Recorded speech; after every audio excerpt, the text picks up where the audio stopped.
dhaqankii siyaasadeed ee madaxda dowladda caado ay ka dhigteen in safarro aan loo baahnayn lagu sii socdo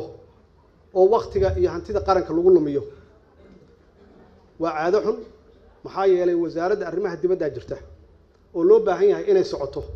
ma aha madaxweynaha inuu bishiiba 3 jeer baxo ma aha madaxweynaha inuu bishiiba 3 jeer baxo ma aha madaxweynaha inuu bishiiba 3 jeer baxo ma aha saas darteed waa in la joojiyo dhaqankaas